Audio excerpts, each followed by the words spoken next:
right, let's get into chapters 7 through 9 of The Giver. And we're going to start out by, I'm going to go deep with you guys for just a few minutes about chapters 5 and 6, and also the chapters that came before that too, I guess. So, I want to start by kind of pointing out, like I said, some of the deeper things in the book so far that a lot of you may have kind of picked up on, and a lot of you just might need a little bit of guidance to maybe recognize these things in the book. So I'm going to help you. So each of the customs or rules that the author brings up in The Giver tell us something about the society that they live in. And everybody should know by now that this society is definitely different than the one we live in.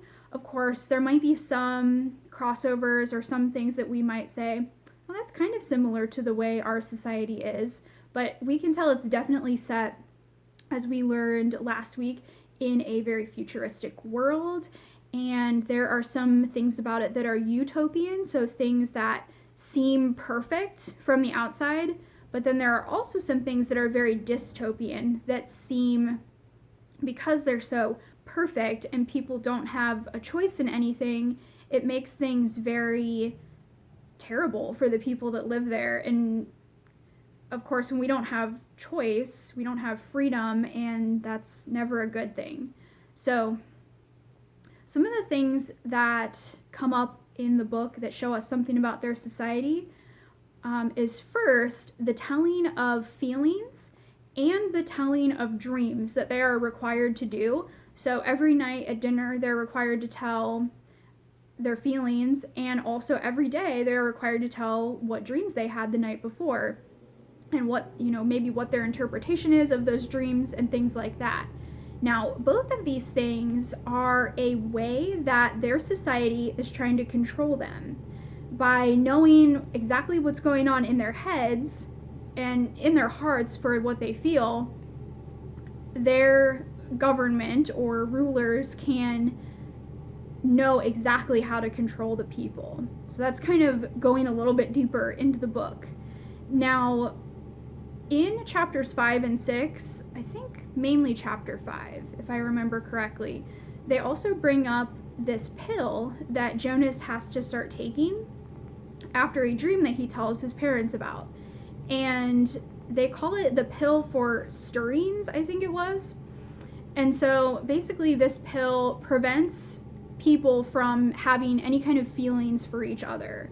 And of course, that's also another way to control people, because they can choose who ends up getting married, and they assign people babies and things like that. So it's just another way to kind of manipulate and control people in the society. Some other things I wanted to remind you guys about are everything is very structured in this society, as I'm sure you've all picked up on.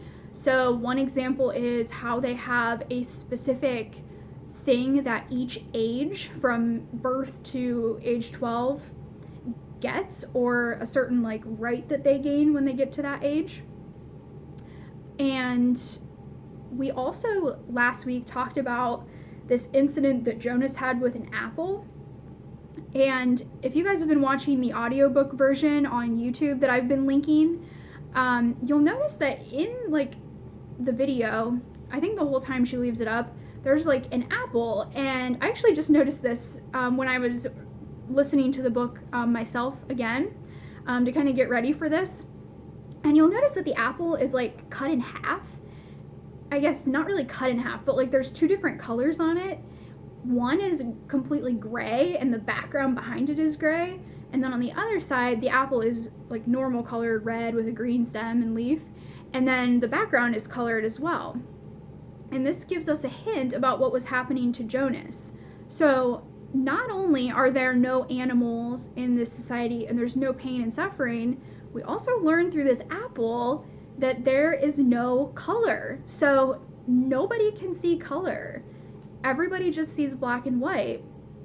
But we learn that Jonas is actually the exception. So when he starts to describe that apple changing as he's throwing it and as he's catching it, he doesn't know what it is because they have no concept of color.